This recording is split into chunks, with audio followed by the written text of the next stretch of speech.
하나님 살아 계십니다. 예수님 여기 계십니다. 성령님 지금도 역사하십니다. 저는 오늘 사도신경 11번째 시간으로 여러분을 만납니다. 나는 죄를 용서받는 것을 믿습니다. 나는 죄 용서받았다.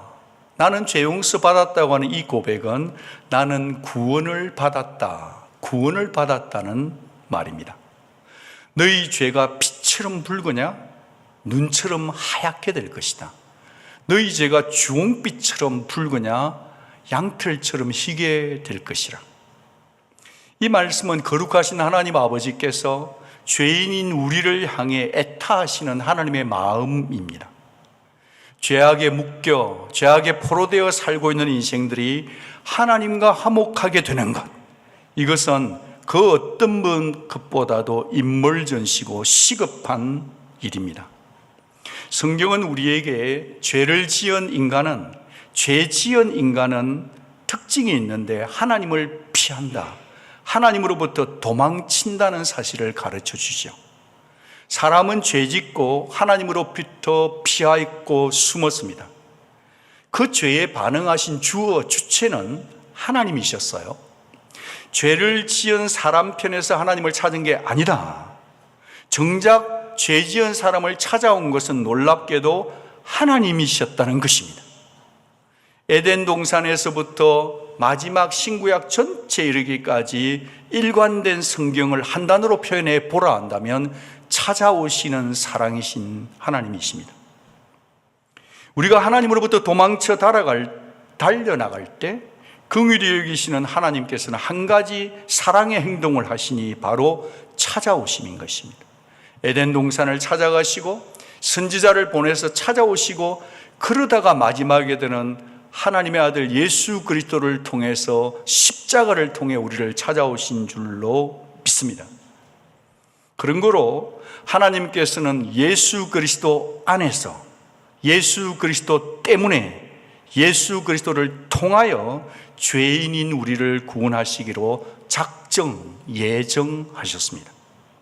예수 안에서, 예수 때문에, 오직 예수를 통해서만 죄인은 구원받을 수 있습니다. 나를 찾아와 주신 주 예수 그리스도를 만난 자들은 한결같이 이 고백을 하지 않던가요? 우리는 그리스도 안에서 그의 은혜의 풍성함을 따라 그의 피로 말미암아 속량 곧 죄사함을 받았느니라. 사람이 죄 용서받는 것은 인간의 노력 때문이 절대 아니고 오직 예수의 피로 말미암는 줄 믿습니다. 그런데 오늘 이 고백에서도 그러하듯이 이 죄사함의 항목이 성령의 사역에 포함되어 있다는 거예요. 왜 그럴까요? 2000년 전에 우리가 보지도 못한 예수가 나를 위해 죽으셨다는 사실이 믿어지게 적용시키는 것은 성령의 역사인 줄 믿습니다. 지금도 성령께서는 세계 열방 가운데 주 예수 그리스도의 복음을 전할 때마다 그 복음을 듣고 믿는 자들을, 그들에게 누구나 상관없이 죄사함의 은총을 베풀어 주십니다. 그러니까 성령은 주 예수를 영접하는 순간에만 필요한 게 아니라 오늘도 지금 자신의 죄를 인정하고 자신의 죄를 고백하며 자신의 죄로부터 돌이키는 모든 자에게 죄사함의 기쁨과 확신을 주십니다. 여러분, 사도신경의 구조를 보면 우리가 계속 배워가고 있는데 끝자락에 보면 나는 성령을 믿으며 거룩한 공교회와 성도의 교제와 그 다음이 뭐죠? 죄를 용서받는 것으로 연결되어져 가고 있습니다. 그러니까 사도신경의 구조가 죄 용서의 고백이 말이죠, 교회와 성도의 교제 바로 다음으로 연결된다는 것을 놓쳐서는 안 될 것입니다. 우리는 앞서간 신앙 교부들, 선배들을 생각하면서 이런 인사이트를 얻게 되는데요, 죄 용서가 이루어지는 현장은 죄 용서가 이루어지는 교회입니다. 그리스도의 몸된 교회야말로 하나님이 죄를 소멸하게 주기 위해서 세우신 공동체인 거죠. 우리는 오늘도 세상 그 어느 곳도 아닌 바로 주 예수 그리스도의 몸인 교회 속에서 죄의 영향력 아래에 묶여있는 자들을 향해 주 예수 십자가 보혈을 믿으면 죄 용서 받는다는 사실을 선포하시는 성령님을 기대하게 되죠. 사랑하는 성도 여러분, 우리는 죄 용서함의 능력을 통해서만 살아나는 생기가 돋는 존재입니다. 맞습니까? 그렇다고 하면 이 고백은 말이죠, 결코 우리의 지적으로만 동의하는 수준에 머물러서도 안 되고 그저 피상적인 고백일 수는 없습니다. 적어도 나는 죄 용서를 믿습니다라는 이 고백을 드릴 때마다, 할 때마다 이 고백 속에는 적어도 3가지 정도의 의미, 태도가 담겨야 한다고 생각합니다. 그 첫 번째는 뭐냐면, 나는 죄 용서를 믿는다는 고백 속에 담길 첫 번째 태도는 나는 날마다 죄 용서가 필요하다는 태도입니다. 우리는 죄인으로 태어났기 때문입니다. 구원을 받았지만 아직도 내 속에는 죄성이 살아있고 꿈틀거리고 내 속에는 선함이 없다는 사실을 인정하는 태도가 필수입니다.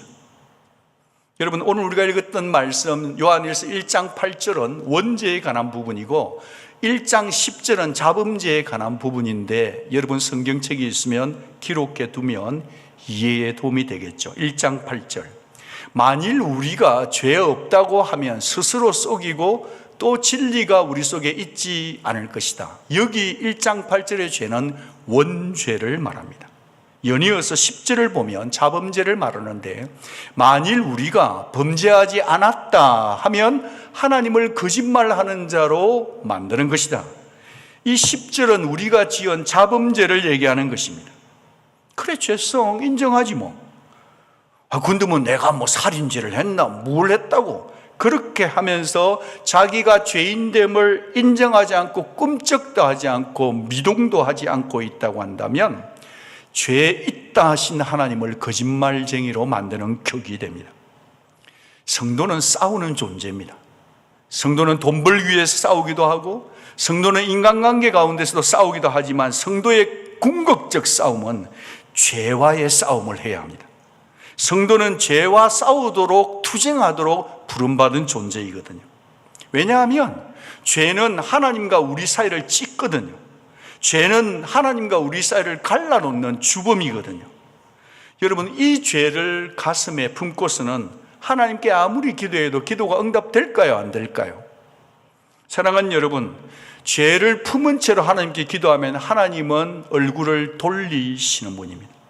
죄는 거룩하신 성령을 거스르기 때문이고, 죄는 거룩하신 하나님과는 친구가 될 수 없기 때문입니다.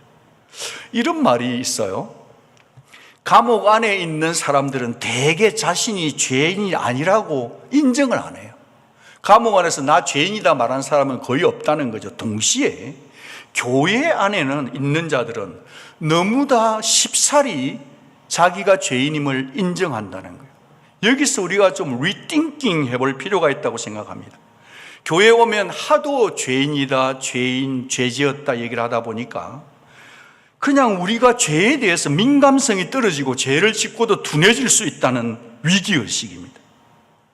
여러분, 뭐 다 죄 짓잖아. 나만 죄 지어? 저 사람도 죄 짓고 저 사람도 죄 짓는 거 아니야? 이러면서 자신의 죄 지음을 면죄부를 줄 수 있다는 겁니다. 당연시 여길 수 있다는 겁니다. 죄 지었으면 자백하면 되잖아. 성경에 그렇게 되어 있잖아. 이러면서 너무나 쉽게 죄를 짓고 있다고 한다면 이것은 생각해 봐야 될 문제일 수 있다는 겁니다. 제가 존경하는 목사님, 지금은 하늘나라 가셨지만 죄 용서를 값싸게 여기는 성도들을 향해 추상같이 호통치는 그 음성이 귀에 쟁쟁합니다. 그분이 이러시는 거예요. 애시당초 죄 용서 받은 적이 있기나 한가요? 진짜 회개한 거 맞습니까? 라고 추상처럼 호통치는 그 목사님의 음성이 저는 그립습니다. 왜냐하면 요즘 시대는 너무나 죄의 심각성을 가볍게 여기는 시대를 살고 있기 때문입니다. 죄를 가볍게 여기면 성도들은 가벼운 삶을 살죠. 내 죄짐의 무게를 모르면 회개의 필요성을 느끼지 못하죠. 타락한 본성은 늘 내 죄는 적게 보이고 다른 사람의 죄는 크게 생각하죠. 막 그럴만하니 나는 그랬잖아. 내로남불이죠. 그렇게 죄에 대해서 무감각하면서도 그저 우리는 기도할 때마다, 예배 때마다 내 깨끗이 못한 마음의 그릇에다가 하나님이 은혜를 퍼부어 주시기를 기도하고 오고 있지는 않은지 우리 자신들에게 질문해야 합니다. 그것이 정상적인 성도고, 거듭난 성도고, 위로부터 난 성도이고, 진짜 예수를 믿는 성도이거든요. 하나님은 우리에게 복을 주시고 싶어하는 분이지만 불결하고 더러운 마음을, 우리의 마음을 먼저 청소시키시고 그 다음에 우리에게 복 주시는 분인 줄 압니다. 그런 거로 여러분, 먼저 우리 자신을 더럽게 하는 구체적인 죄가 뭔지 직시해야 하지 않겠습니까? 똑바로 나 자신의 죄를 봐야 합니다. 성경에서 말하는 죄가 뭘까요? 성경에서 말하는 죄는 하나님의 법을, 말씀을 어기는 것입니다. 하나님의 법은 율법이에요. 율법을 요약된 게 십계명 아닙니까? 몸과 마음과 뜻과 정성을 다해 하나님을 사랑하라. 동시에 네 이웃을 네 몸처럼 사랑하라 하십니다. 그런데 예수님께서는 드러난 죄 말고 감추어져 있는 내 마음 깊은 곳에 있는 생각과 태도까지도 다 죄라고 질타하시거든요. 마음에서 나오는 것은 악한 생각, 살인과 간음과 음란과 도둑질과 거짓 증언과 비방이니, 음욕을 품었던, 거짓말을 했던, 미워했던, 사소하게 화를 내었든지 간에, 부부간에든지 화를 낸 것은 실수였든 아니든 간에 그것은 죄는 죄라고 인정하는 것이 필요합니다. 인정해야 병을 고칠 수 있거든요. 다윗이 이렇게 고백해요. 허물의 사함을 받고 자신의 죄가 가려진 자는 복이 있도다. 오늘 우리가 플래닛 쉐이커의 커버월드 찬송을 불렀는데 No matter what, no matter where, no matter where have you been, no matter what, how you fall, 그것이 커버될 수 있는 것은 주 예수 그리스도의 은혜요 십자가의 피인 줄 믿습니다. 그래서 찬양을 죽도록 하는 거죠. 목이 쉬도록 심장이 터질 만큼 내 죄를 용서해 주신 예수를 찬양할 수밖에 없는 거죠. 여러분, 여기서 허물이란 단어를 좀 생각해 보고 싶은데, 이 허물은 우리는 생각할 때 뭐 흉이 좀 있어, 아니면 약점이야, 실수 정도로 이해하고 넘어가곤 합니다. 그런데 성경에서 말하는 저 허물은 아주 강한 개념이에요. 같이 허물을 한번 보면, 허물은 반역입니다. 허물은 변절입니다. 허물은 영역을 침범하는 거예요. 여러분, 운전을 해서 가는데 내가 갈 라인을 어겨버리고 내가 라인을 침범하면 어떻게 되죠? 거기는 교통사고고 죽음과 피가 흐르게 되는 거예요. 그래서 이 허물이란 것은 해도 되고 괜찮은 게 아니에요. 영적으로나 도덕적으로, 윤리적으로 자선을 이탈하는 허물이에요. 다른 사람을 죽일 수도 있고 나 자신을 죽일 수도 있는 게 허물이라는 거예요. 그래서 그 허물을 좀 더 구체적으로 보면 세 가지 정도가 되는데, 첫째 허물은 하나님을 거역하는 것이 허물입니다. 둘째는 하나님을 의식하지 않는 것이, 그 태도가 허물이에요. 세 번째는 하나님을 하나님으로 인정하지 않는 것, 그것이 바로 허물입니다. 입으로는 하나님 믿는다고 하는데 삶은 다르게 살면 허물인 것입니다. 난 사람과 잘못했으면 사람하고 관계 회복하고 자잘못 따지고 그러면 되지, 왜 나를 하나님까지 잘못했다고 하십니까, 목사님? 나 하나님께 아무거 없어요. 그럴 수는 없습니다. 사람과 사람 사이에 범하는 모든 죄의 뿌리는 결국 하나님께로 죄로, 하나님을 향해서 지은 죄로 귀결, 귀착, 도착되기 때문에 그렇습니다. 혹 여러분 중에 요즘 하나님과의 관계가 서먹서먹하고 멀리 느껴지는 분 계십니까? 교회 오는 것이 왠지 힘드신가요? 우리 속에 어쩌면 비집고 들어온 잡초가 우리 허락도 없이 들어와서 우리의 마음과 동기를 살피는, 정말 이 무성한 우리 속에 있는 죄, 그 부분을 하나님 앞에서 정직하게 조목조목 살펴야 하지 않을까요? 여러분, 회개의 시작은 인정에서부터 시작됩니다. 그 인정은 머리에서부터 시작되어야 됩니다. 내가 생각할 때 이 정도가 죄라고 했지만 아니요, 하나님이 너는 이것이 죄야라고 하면 이 내가 생각하는 죄 정도를 뛰어넘어서 하나님이 죄라한 것을 나도 죄라고 인정하는 것부터 회개는 시작될 수 있기 때문입니다. 환자가 찾아가서 의사의 진단을 따라야 되지 환자 자신이 진단해서 스스로에게 점수를 매기면 안 되는 것이지요. 병이 나을 수 없는 것과 같은 것입니다. 그런 거로 지금 이 시간 우리 모두는 예배 드리는 지금 이 시간에 이런 기도를 드려야 하지 않을까요? 성령 하나님, 나를 살피사 내 마음과 뜻을 아옵소서.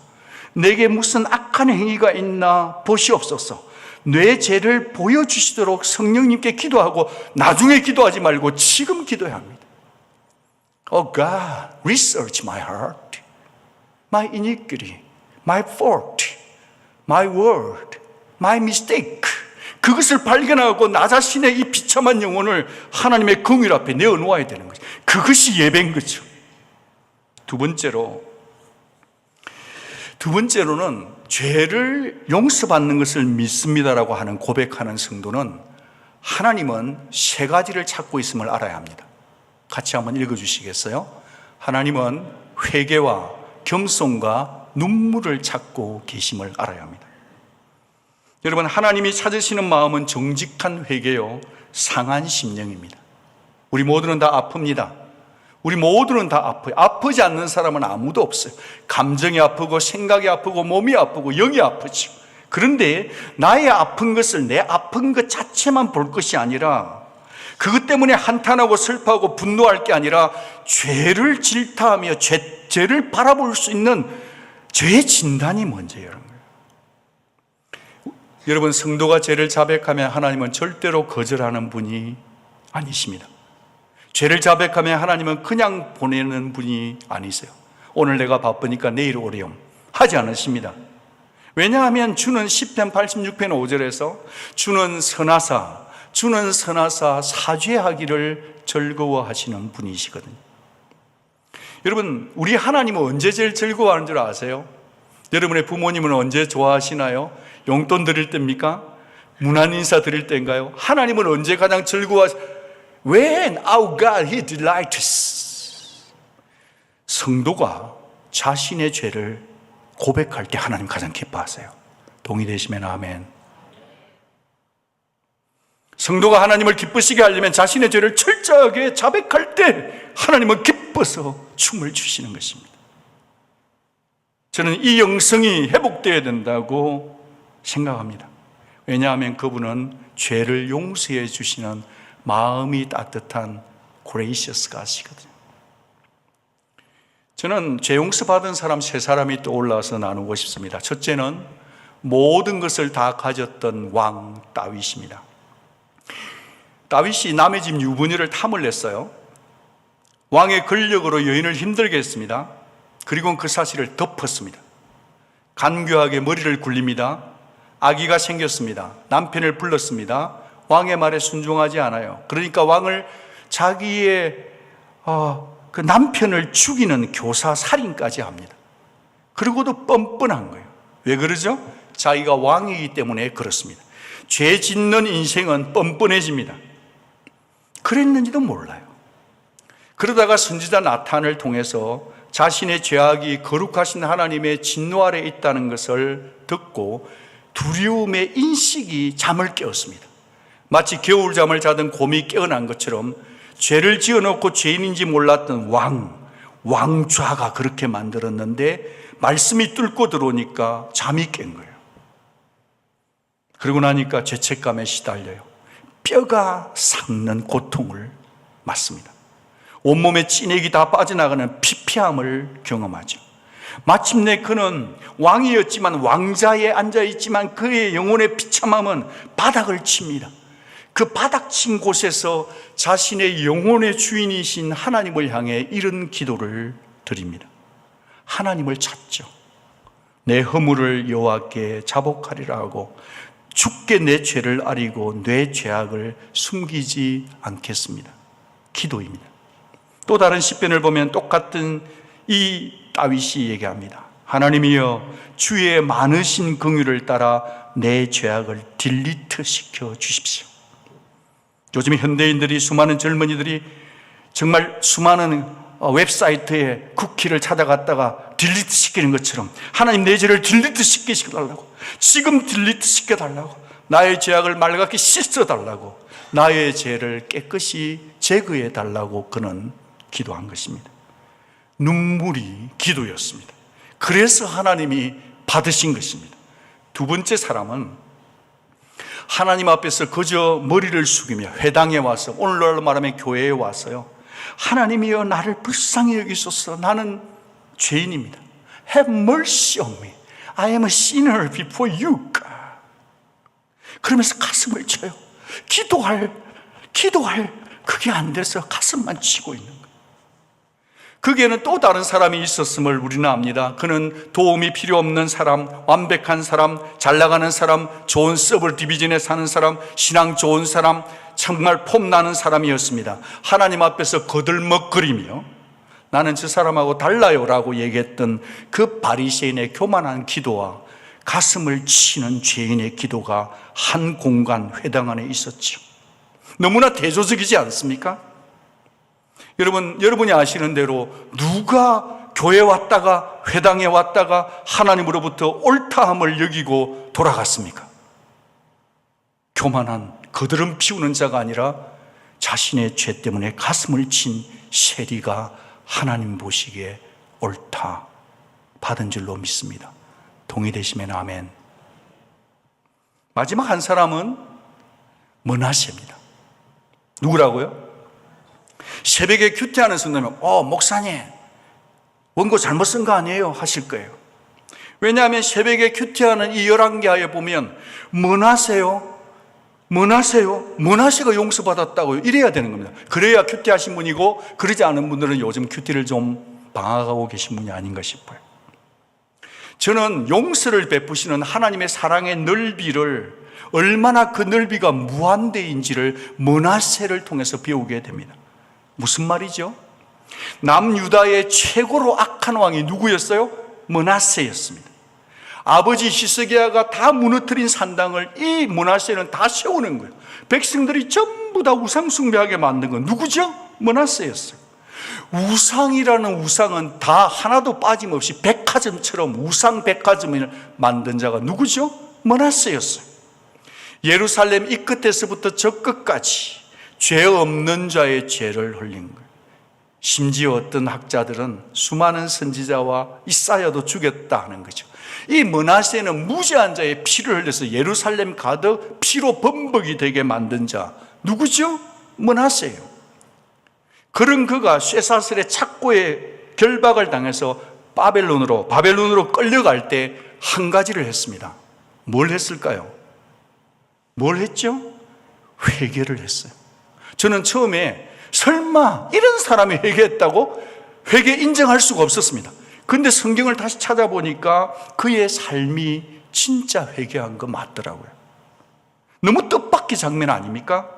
역대하 기자는 이렇게 기록했는데 여러분 눈으로 같이 읽어주시면 좋겠어요. 그가 환난을 당하여 그의 하나님 여호와께 간구하고 그의 조상들의 하나님 앞에서 크게 겸손하여 기도하였으므로 하나님이 그의 기도를 받으시며 그의 간구를 들으시사 그가 예루살렘에 돌아와서 다시 왕위에 앉게 하시매. 같이 읽어주십시오. 므낫세가 그제서야 여호와께서 하나님이신 줄을 알았더라. 저는 여기가 구약에서 보여주는 복음 중에 한 장면이라고 확신합니다. 어떻게 그렇게 악한 왕이 회개할 수 있는 것도 복음이고 기적이고, 하나님이 그렇게 악한 왕을 용서해 주는 것도 기적이고, 그가 어떻게 다시 돌아와서 왕위에 앉았는 것도 기적인데, 제가 너무 놀라는 것은 그런 므낫세 악한 우상 숭배했던 그가 회개하니까 하나님이 그의 기도를 어떻게 하셨어요? 받으셨어요. 하나님이 그의 기도를 어떻게 하셨어요? 들어주시더라는 거예요. 사랑하는 여러분, 우리가 살다 보면 어떻게 저런 사람이 예수 믿지 않은 사람이 있어요. 저 사람은 절대 예수 못 믿을 거야 하는 분이 있을 수가 있습니다. 근데 우리가 정신을 차려야 될 건 뭐냐 하면, 하나님은 이 땅의 죄인들을 보실 때 우리의 기준과는 다르더라. 정말 다르더라. 이걸 인정해야 합니다. 하나님하고 우리하고 생각이 같으면 하나님은 믿을 필요가 없습니다.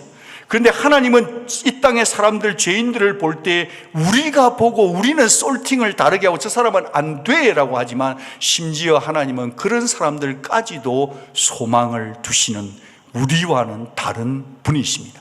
그가 회개하기만 하면. 여러분, 겸손함으로 회개할 때 하나님은 자신의 은혜에서 제외시키는 죄인은 하나도 없습니다. 다시 한번 말씀드리고 싶습니다. 사람이 겸손하게 회개를 하면 하나님은 자신의 은혜에서 제외시키는 죄인이 하나도 없습니다. 그런 거로 우리는 오늘 이 시간에 우리 역시 부르짖고 또 부르짖어도 또 들어주시고 또 들어주시는 하나님, 그래서 그 하나님이 우리의 아버지심이 믿어져야 합니다. 그런데 말입니다, 여러분. 하나님을 찾으시는 아버지의 마음은 분명히 상하고 겸손한 마음인 줄 우리는 아는데 왜 우리 속에는 이토록 숱하게 교만의 얼굴이 꿈틀거리고 있을까요? 교만해서 마음이 높아지니까 하나님이 보이질 않아서 그렇습니다. 자기 자신에만 몰두하고 자기 자신을 과대평가해서 그런 것입니다. 내 손에 쓸 것이 있고 아쉬울 것이 없고 살만해지면 어떻게 됩니까? 이민생활 처음 와서 고생하고 어려울 때는 하나님을 바짝 붙잡다가도 우리가 형편이 좀 풀리면 호시아 13절의 6절 말씀이 우리의 삶 되지 않던가요? 같이 한번 읽어주시겠어요? 그들이 먹여준 대로 배가 불렀고 배가 부르니 그들의 마음이 교만하여 이로 말미암아 나를 잊었느니라. 사람이 하나님을 잊는 것은 부족할 때 잊지 않습니다. 사람이 하나님을 잊을 때는 살만하기 때문입니다. 사람이 하나님을 잊을 때는 하기가 끝날 때입니다. 사람이 하나님을 잊을 때는 주식 투자에서 성공했을 때입니다. 집을 살 때보다 집을 사고 나면 더 우리는 기도하지 않죠. 그런 거로 성도는 언제나 언약적 마음을 가지고 잘 되었을 때 하나님을 따라가야 합니다. 솔직히 우리 가족끼리니까 말이지만 우리 교회는 꽤 잘 나가는 사람들이 꽤 있습니다. 꽤 중요한 짭을 가진 사람도 있습니다. 그렇다고 제가 잘 나가는 사람 좋아한다고 오해하지는 마십시오만은 저는 한 가지 신비한 게 있습니다. 저 정도 살면은 그냥 여행 많이 다녀도 될 것 같은데 주일 성수하는 사람들이 있다는 거죠. 저렇게 하면은 야, 예수님 믿을 필요 있을까 하는 분들도 예수님 믿더라는 거예요. 저는 우리 교회를 축복합니다. 여러분들이 더 세상 속에서 잘되고 승진하고 뭔가 이루어졌을 때 그때에도 믿음이 타작되지 않고 떨어지지 않고 오히려 더 그때에도 뚝심 있게 하나님을 끝까지 사랑할 수 있는 실력 있는 크리스천들이 우리 교회 가운데 벌떼처럼 구름대처럼 일어날 수 있기를 축복합니다. 그게 성경적인 정상적인 성도의 길이거든요. 잘 될 때 진짜 실력 발휘해야 돼요.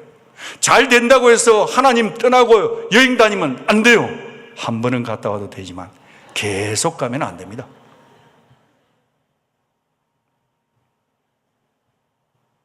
여러분, 교만한 영은 자기 영혼이 어두워집니다. 교만해지면 정직한 영이 어두워져요. 하박국 2장 4절, 보라 그의 마음은 교만하며 그 속에 정직하지 못하나. 오늘 우리가 강단 기도를 할 때 목사님들이 전부 다 무릎 꿇고 기도합니다. 오늘 저 하박국 2장 4절을 보면서 우리의 마음이 교만해지지 않도록, 목사도 교만하거든요. 교만해질 수 있거든요. 우리를 쳐서 복종시키고 이 자리에 서야 되겠죠. 잘 안 되지만. 교만하면 끝입니다. 교만하면 정직할 수가 없어요. 교만하면 하나님만이 앉아서 판단할 자리에 사람들이 털푸덕 자기가 가서 먼저 주저앉아요.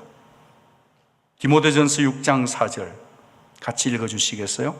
그는 교만하여 아무것도 알지 못하고 변론과 언쟁을 좋아하는 자니 이로써 투기, 분쟁, 비방과 악한 생각이 납니다. 직장생활이나 언약공세 모임을 하다 보면 다 알지 못하는 분이 다 아는 것처럼 얘기할 때는 상당히 힘듭니다. 여러분, 우리가 신앙생활 할 때 겸손할 수 있기를 노력해야 합니다. 나는 다 아는 자가 아닙니다. 여러분들도 다 아는 자가 아닙니다. 그런 거로 내가 다 안다라고 내가 전제해서 모든 것을 말하면 안 됩니다. 그 말을 들은 모든 사람이 애매하게 산성비를 맞기 때문입니다. 변론과 언쟁을 좋아하면 안 됩니다. 왜냐하면 투기와 분쟁과 비방이 악한 생각이 계속 일어나기 때문이죠. 여러분, 이런 상태가 되면 내 추한 모습을 보기가 힘들어져요. 저는 성령께서 저와 여러분 가운데 다시 이런 깨달음을 주시기를 소원합니다. 나는 그동안 정말 교만한 마음의 상태로 무수히도 많은 의미 없는 예배를 드렸구나. 하나님은 그토록 세 가지를 찾고 계신데, 회개와 겸손과 눈물을 찾고 계신데 나는 그렇게 살지 못했구나 라는 나 자신을 돌아볼 수 있는, 리플렉션 할 수 있는 우리 모두가 될 수 있기를 부탁드립니다. 마지막 세 번째로,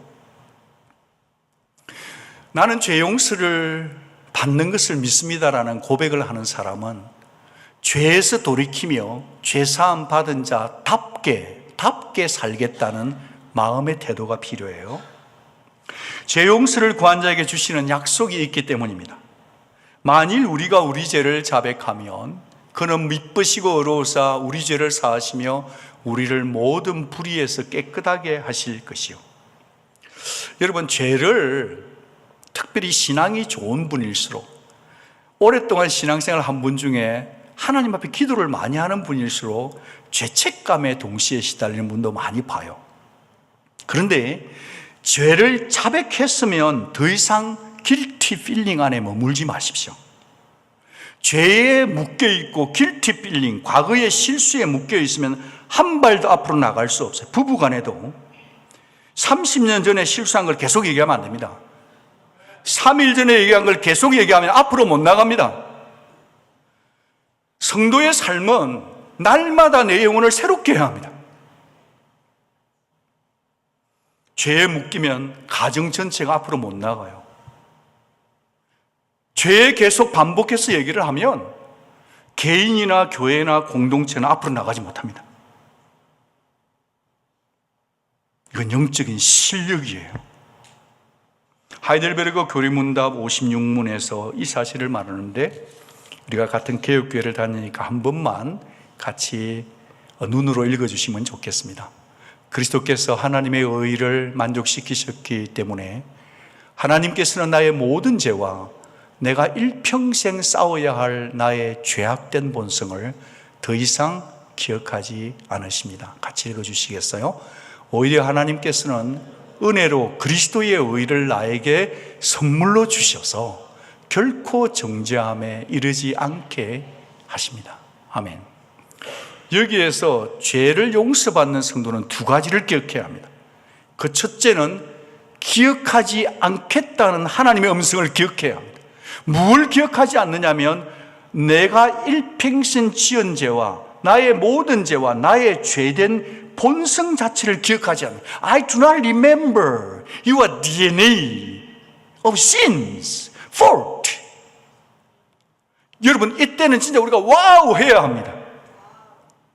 여러분, 여러분의 죄를 기억하지 않겠다, 네 죄의 본성까지도 기억하지 않겠다는 게 복음인 줄 믿습니다. 이게 믿음이요.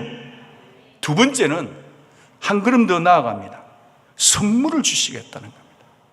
앞쪽에 한글로 된 하이델베르그 캐테키즘을 보시면 오히려 하나님께서는 은혜로 그리스도의 의를, 그리스도가 십자가에서 이루신 의를 나에게 뭘로 주세요? 선물로 주신다는 거예요. 결코 정죄함에 이르지 않게 하십니다.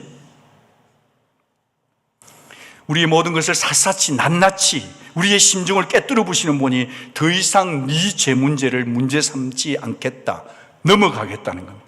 이것이 로마서 3장 25절에 나오는 독특한, 신약의 성도들이 반드시 깨닫고 알고 자녀들에게 설명해 주어야 될 단어, 간과하심이에요. 로마서 3장 25절, 이 예수를 하나님이 그의 피로서 믿음으로 말미암는 화목제물로 세우셨으니 이는 하나님께서 길이 참으시는 중에 전에 지은 죄를 뭐 해주세요? 간과의 죄. 죄가 있는데 죄 없다라고 여겨주시는 레콘이에요. 자기의 의로우심을 나타내려 하십니다. 저는 성경에서 가장 사랑하는 말씀들 몇 구절이 있지만 저는 이 말씀과 그 다음 말씀을 가장 사랑합니다. 저는 저 자신이 죄를 지은 것을 알기 때문에 죄 문제 때문에 참 많이 고민한 자였습니다. 정말 고민이 많았어요. 신앙생활을 열심히 하지 않았기 때문이 아닙니다. 저도 대학 다닐 때 계속 교회에서 살았습니다. 그런데도 그 죄의식, 그런데 어느 날 성경을 보는데 예수님이 그의 피로서 믿음으로 말미암아 화목제물이 세워 있었으니 하나님이 길이 참으시는 중에 저의 지은 죄를 죄가 없어서 없다고 하는 게 아니라 죄 있는 줄 다 아시는데 간과해 주겠다는 거예요. 넘어가 주겠다는 거예요. 왜냐하면 그것이 자기의 의로우심이에요. 그런데 26절을 보면 또한 예수 믿는 자를 의롭다 하려 하심이니라. 하나님의 강한 목적성, 휘나 용품이 거기 있더라고요. 그러니까 내가 예수를 믿는 것 있잖아요. 이게 하나님의 목적이고 하나님의 기쁨이고 하나님의 즐거움인 거예요. 여러분이 예수 믿으면 하나님 너무 좋아하세요. 춤추세요. 성도는 내 죄를 용서해 주기 위해서 자기 아들까지 세상에 보내신 하나님을 믿는 자로 살아야 합니다. 죄 용서 받는 것보다 더 기쁜 게 지구촌에 없어요, 여러분. 우리의 죄를 그냥 넘어가 주시고 문제 삼지 않는 이유가 뭘까요? 우리가 불쌍했어요? 우리가 인물이 좀 되니까? 우리가 짱이니까? 우리에게서 구원이 나온다고 하면 우리 중에 구원받을 아무도 없어요. 다만 그것 때문이 아니고 우리 때문이 아니고 오직 예수 그리스도의 보혈 때문인 줄 믿습니다. 죄를 다 아시면서 따지실 수 있는 분이 죄의 대가를 기필코 치르게 할 수 있는 하나님께서 예수 그리스도가 우리 대신 십자가에 죽어주신 것을 보시고 하나님, He was satisfied through Jesus Christ's sacrifice. His blood, His sacrifice, sacrifices. That's a Latin word인데 그거는 선물인 거예요. 예수의 희생은 우리에게 준 present, gift라는 거예요. 예수가 십자가에 돌아갈 때 우리의 모든 죄는 한 번에 영원히 용서되었음을 선포합니다. 선물인 줄 믿습니다. 지금 믿으시기 바랍니다. 예수 믿으러 교회 온 거 아닙니까? 뭘 믿어요? 예수님이 십자가에서 나의 죄를 한 번에 영원히 용서해 주신 것을 용서해 준 것. 어릴 때 지은 죄, 유치원 때 지은 죄, 미들 때 지은 죄, 하이스쿨 지은 죄, 칼리지 때 지은 죄, 마스터 디그리 할 때, 박사학위 할 때, 비즈니스 할 때 지은 죄를 한 번에 영원히 용서해 주신 예수 그리스도. 선물인 줄 믿습니다. 선물을 받으면 기뻐야 되는데 지금 여러분 분위기 조금 좋은데 조금만 더 이가 보이게 한번 웃어보기. 옆에 있는 분에게 웃어보겠습니다. 그냥 웃으면 정신병자고요. 알고 웃으면 좋은 겁니다. 우리 요즘 웃을 일 별로 있나요? 솔직히. 근데 예수가 날 위해 죽어주신 그 십자가의 비밀을 알면 웃을 수밖에 없네. 이게 복음 아닙니까? 교회는 이 복음을 전해야 되는 거 아닌가요? 피를 믿는 자는, 예수 피를 믿는 자는 죄를 강가해 주십니다. 여러분, 저는 여기서 대속의 그림, 즉 redemption을 보고 ransom을 좀 하나 알려드리고 싶은데, 우리가 어떻게 대속받았는가, 재용서 받았는가. 여러분, 구약 성경에는 불완전한 동물의 제사를 통해 하나님이 레슨을 준 게 있잖아요. 죄는 반드시 죄값을 치릅니다. 생명은 피에 있습니다. 피 흘림이 없으면 뭐가 없죠? 죄 용서가 없어요. 그런데 이스라엘 공동체 1년에 딱 한 번 7월 10일 대속죄일, The Great Atonement, 염키프 시간이 되면 대제사장이 백성의 죄를 정결케 하기 위해서 temporarily 데리고 오는 동물이 있어요. 뭘까요? 염소예요. 몇 마리 가져올까요? 2마리 가져와요. 레위기 16장을 보시면 이 2마리 양 가운데 제비를 뽑아서 그 뽑힌 염소를 죽여서 피를 가지고 지성소로 들어가서 뿌려요. 그 뿌리면 이스라엘 백성이 1년 동안 지은 죄를 다 용서받는 거예요. 유효기간은 언제까지죠? 1년밖에 안 되는 거예요. 그러면 두 마리가 왔으니까 다른 한 마리는 어떻게 되는가? 그 다른 한 마리의 별명이 있어요. 같이 한번 따라해 주십시오. 아사셀. 아사셀. 이 염소는 아사셀을 위한 염소가 되는 거예요. 이 아사셀의 의미를 한번 보시면 완전한 제거, 내어놓음입니다.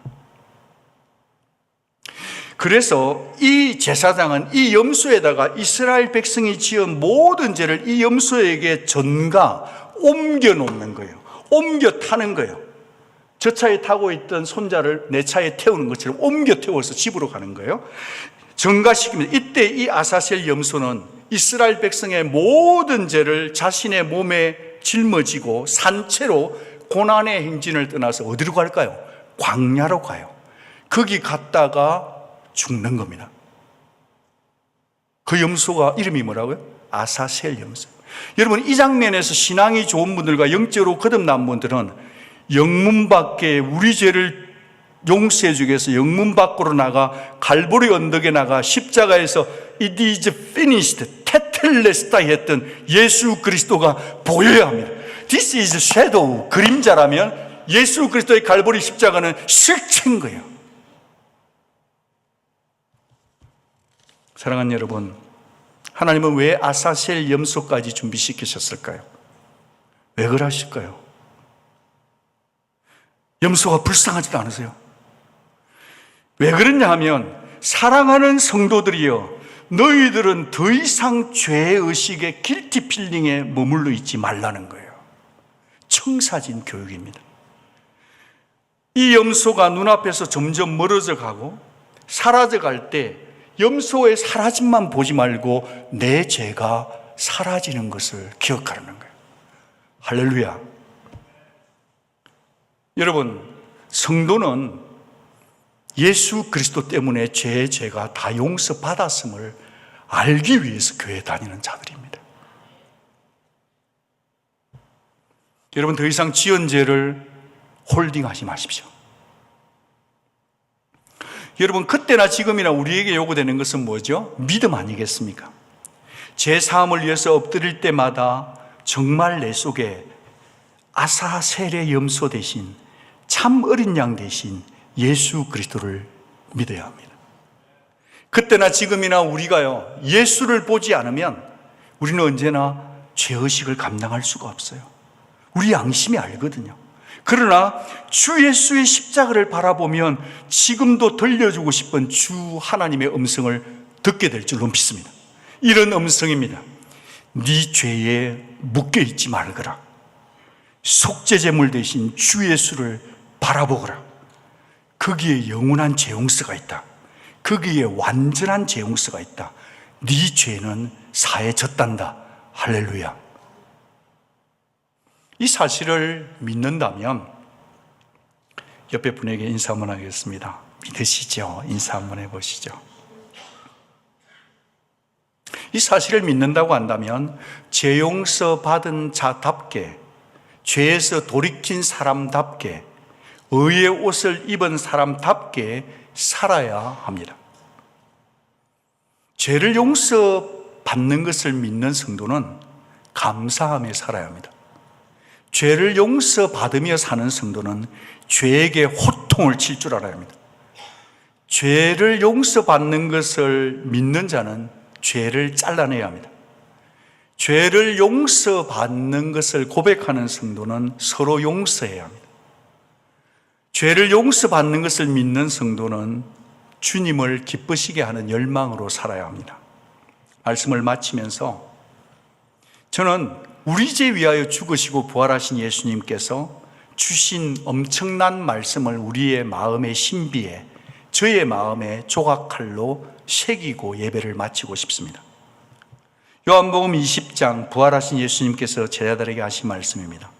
그들을 향하사 숨을 내쉬며 이르시되 성령을 받으라. 너희가 누구의 죄든지 사하면 사하여질 것이요, 누구의 죄든지 그대로 두면 그대로 있으리라. 이 말씀이 크리스천이 죄를 용서받은, 죄를 용서받는 성도들이 이 땅에 살면서 무엇을 해야 될지를 알려주는 크리스천의 삶의 목적인 것입니다. 우리가 예수님의 복음을 전하면 그 복음을 듣고 믿는 자가 죄 용서를 받습니다. 우리가 복음을 전하지 않으면 이 땅에 있는 사람들이 예수님을 믿을 수가 없죠. 그러나 내가 복음을 전해서 저 사람이 예수 믿었다 할지라도 나 때문에 믿었다고 하면 안 됩니다.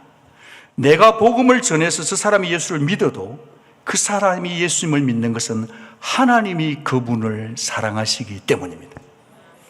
예수님이, 내가 전도하고 예수 믿는 저분이, 예수님이 저분을 사랑했기 때문에 저분이 예수 믿는 거예요. 사람이 예수님을 믿는 것은 사랑에 감동된 사람이 할 수 있는 겁니다. 사랑을 제대로 알려주는 언약 공동체와 우리 성도들이 되면 좋겠습니다. 놀라운 특권이거든요.